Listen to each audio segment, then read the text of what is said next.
जैसा कि हमने अपने चैनल के माध्यम से आपको कल दिखाया कि किस तरह एक मज़दूर के साथ कंपनी में जास्ती की जाती है और 4-4 महीने तक उनका पगार नहीं दिया जाता है। और अभी हम उपस्थित हैं उनके घर पर। आप ये घर का माहौल देख सकते हैं कि एक गरीब के घर का स्थिति किस तरीके से होती है। बच्चे भी हैं यहाँ पर। भाड़े का रूम होगा ये? जी सर, भाड़े पे। अब आप सोच सकते हैं भाड़े का रूम है तो मकान मालिक 1 महीने से ज़्यादा 2 महीने तक नहीं रुकते। और वहीं 4-4 महीने तक अगर मज़दूरों का कंपनी पेमेंट ना करे तो वो बेचारे पैसा कहाँ से लाएंगे। और ऐसा भी जानकारी मिली है कि उनके बच्ची की भी तबीयत ख़राब थी। तो अब ये सोचने वाली बात है कि नॉर्मल इंसान एक दूसरे की मदद करते हैं तो भी वहाँ पर काम हो सकता है, और मज़दूरी करने के बाद और कंपनियाँ इस तरीके से पेमेंट ना करें तो एक तरफ कहीं ना कहीं एक मानवता को भी शर्मसार करने देने जैसी घटना ये होती है। अभी हम उनके घर पे आए हैं तो उनसे पूछेंगे कि जो उनकी प्रॉब्लम थी कंपनी से, जो उनका पेमेंट नहीं मिला था, तो वो मिला और कैसे मिला। आपका जो कंपनी में पेमेंट फंसा हुआ था वो मिल गया अभी? जी सर, मिल गया है, लेकिन हमें दिलाने का सहयोग सिर्फ जय सलासा सहयोग समिति एनजीओ के कोई मतलब इंसान थे जिसे मैं जानती थी, उसके हेल्प से मुझे मिला है। और आज मुझे पैसे मिलने के कारण पुलिस कर्मचारी और न्यूज़ चैनल वाले का धन्यवाद करती हूँ कि मुझे इतने दिनों से दुला रहे थे और आजकल कर रहे थे। इस वजह से मेरा प्रॉब्लम सॉल्व हुआ है। आप लोगों का मैं दिल से शुक्रिया अदा करती हूँ और धन्यवाद देती हूँ जय सलासा सहयोग समिति को कि जिसके वजह से मुझे मेरा पगार मिल गया है। जैसा कि हमने उस कंपनी के बारे में और भी जानकारी ली तो हमको ऐसा भी पता चला है कि अधिकतर जो महिला कर्मचारी हैं वहाँ पे, जेंट्स के बारे में तो उतनी जानकारी नहीं मिली, लेकिन जो महिला कर्मचारी हैं कहीं ना कहीं उन सभी का पेमेंट कंपनी नहीं करती। तो ये बात सही है क्या? जी सर, हम जितने दिनों से काम कर रहे हैं, हमें कुछ दिनों से बात पता चला कि कुछ लोग पहले से जो वर्कर काम कर रहे थे वो पैसे के लिए आ रहे थे,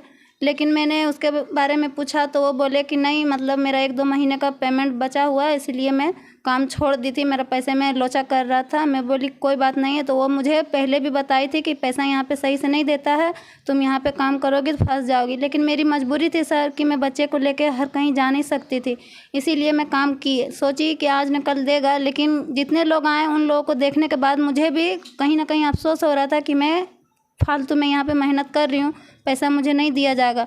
लेकिन सब लोग 1-2 महीने काम करके उन लोग को निकाल दिया गया। वो लोग छोड़ी नहीं, खुद मैडम और सर ने निकाला है, जिसका नाम जिगर है।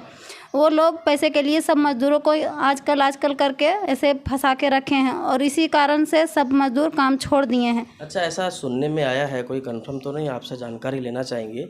कोई सुशीला महिला, करीब एजेड भी थी, वो वहाँ पर काम करती थी, तो ऐसा भी कोई जानकारी मिली वहाँ के लोगों के द्वारा कि उसका पगार नहीं दिया गया, तो किस तरीके से उसको निकाला इन्होंने? सर, वो स्त्री जो थी 65 साल की थी, हमारी नानी की उम्र की होगी हमारे ख्याल से।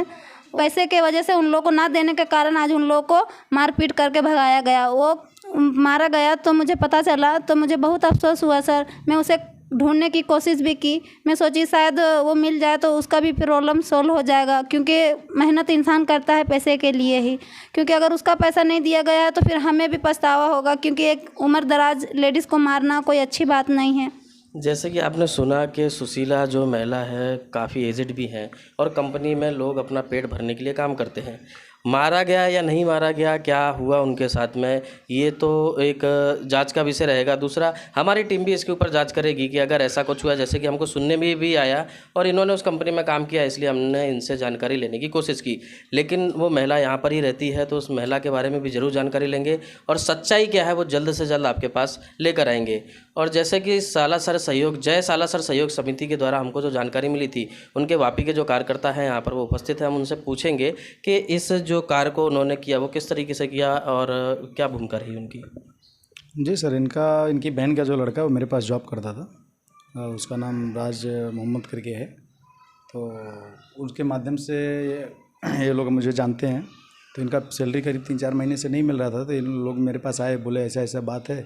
मैं 2-4 जगह पे जाके 2-4 लोगों से बात करवा के आ चुकी हूँ, तो सैलरी मिल नहीं रहा है, वो दे नहीं रहा, थोड़ा आप बात करिए। तो एक बार हमने बात किया, मेरे बात करने पर उसने कुछ 2000 रुपये कुछ दिया था।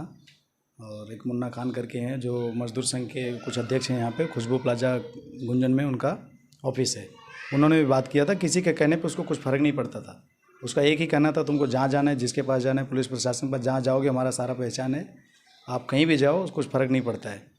तो इनको मालूम था कि हम जय सालासर NGO में हम कार्यकर्ता के रूप में काम करते हैं, तो इनको पता था कि शायद मैं कुछ कर सकता हूँ। तो बोले ठीक है, ऐसी बात है तो मैं बात करता हूँ। तो हमने अपने संस्था के जो अध्यक्ष हैं श्री देव दुबे जी, उनसे बात किया तो उन्होंने बोला ठीक है मैं कुछ करता हूँ। उनके माध्यम से फिर आपको बुलाया उन्होंने। फिर आपके जाने के बाद करीब आप जब वहाँ पर गए थे उसके 1 घंटे बाद उन लोग ने सिलेंडर होके बोले कि मैं सैलरी देने के लिए तैयार हूँ। जैसा कि आपने देखा कि चैनल के माध्यम से और जय सालासर सहयोग समिति के माध्यम से एक गरीब मजदूर का जो प्रॉब्लम था वो सॉल्व हुआ।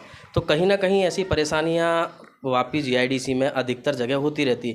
जैसे कि उसी कंपनी की बात करें तो जे नानजी में 16 नंबर का गाला उस कंपनी का है जो वहाँ पर कपड़े का काम करती है, और उस कंपनी की काफ़ी घटनाएं ऐसी सुनने में आ रही हैं कि अधिकतर मज़दूरों का पगार वहाँ पर नहीं दिया जाता।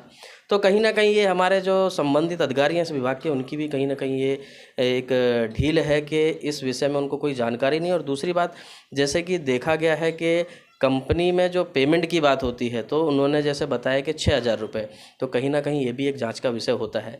वापी GIDC एक बहुत बड़ा एक इंडस्ट्रियल एरिया है, यहाँ पर एक जांच का भी विषय है कि जो मज़दूर हैं 8 घंटे काम करते हैं, क्या उनको उनका हक मिलता है? PF SIC जो मिलना चाहिए वो मिलता है? सरकार के द्वारा निर्धारित जो पगार की गई है वो मज़दूरों को मिलती है क्या? जो जय सालासर सहयोग समिति के ऑनर हैं उनसे भी हमारी बात हुई और जल्द ही वो हमारे साथ हाजिर होंगे और जल्द ही हम एक इंटरव्यू के थ्रू वापी के रहवासियों से उनको रूबरू कराएंगे। तो आप देखते रहिए हमारे साथ सालासर न्यूज़।